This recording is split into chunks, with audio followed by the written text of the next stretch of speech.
2010 marks the 5th installation of Beyond Limits, Sotheby's annual selling exhibition of monumental sculpture hosted in the gardens of Chatsworth House. This is Butterflies by Manolo Valdez.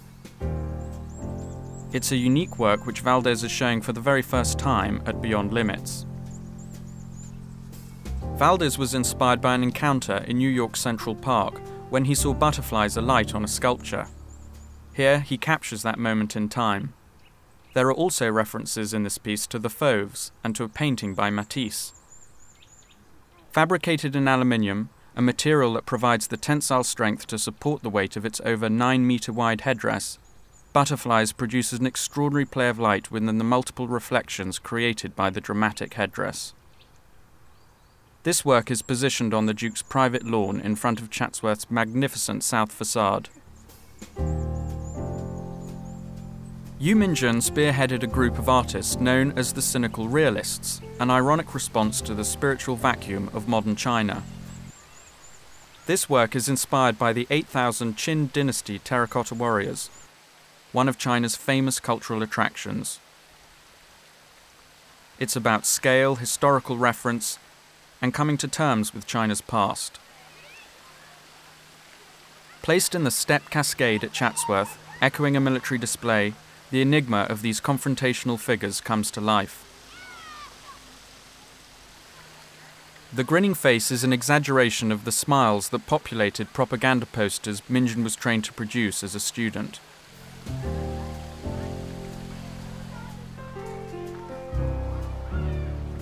Saint Bartholomew, Exquisite Pain, is one of Damien Hirst's iconic sculptures. Hirst combines historic and contemporary references. There's inspiration from woodcuts, etchings and engravings of anatomical studies. And also the écorché models ubiquitous in the sculpture academies of 18th century Europe. Saint Bartholomew was skinned alive, most famously depicted by Michelangelo in his Last Judgment in the Sistine Chapel, where, as here, he's shown holding his own skin. Hirst has added a scalpel and scissors to suggest it was self-inflicted. The face shows no pain. Anatomy both beautiful and repellent, Hirst's sculpture is situated in the sensory garden at Chatsworth. The senses never more overtly challenged and exposed than in the tranquility of this setting.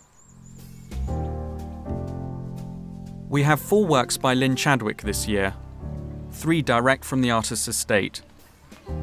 Chadwick caused a sensation by beating Alberto Giacometti to the International Prize for Sculpture at the Venice Biennale in 1956. Stairs is the largest of a series of sculptures which Chadwick conceived late in his career. It's based on 2 female figures ascending and descending a staircase. Placed in the ring pond opposite is High Winds. The pieces work well together. There's a definite dialogue between them. Armless figures such as Stairs and High Wind exist at the liminal point between movement and stasis. Angular contours and the diamond-shaped heads of the figures are entirely characteristic of Chadwick's work. His sculptures are the result of the dual processes of construction and modelling, with textured, richly patinated surfaces.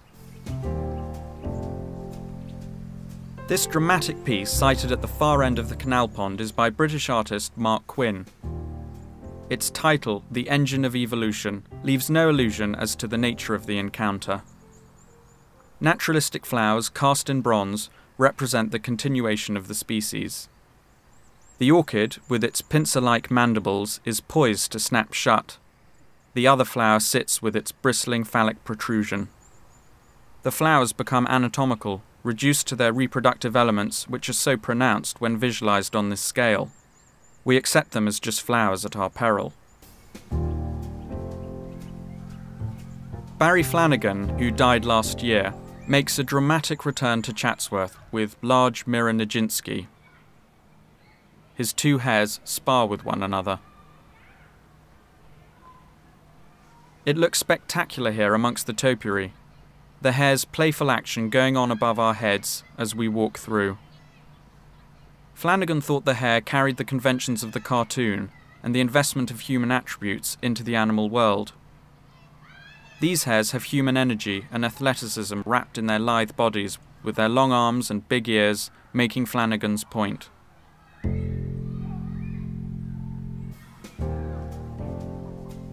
For the first time, Beyond Limits presents a work by the famous French sculptor Germaine Richier, a hugely influential artist who trained under Bourdelle.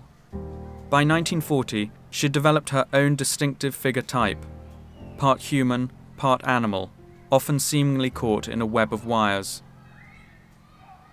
The wires are a recurring theme of her sculpture and reference the feelings of entrapment, but also the figure seizing control. Here, the figure plays the popular juggling game Diabolo, which gives the work its name.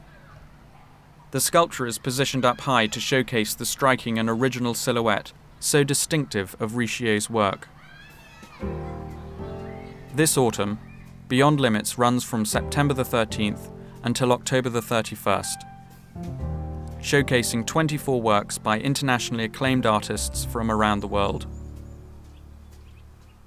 Prices are available on request.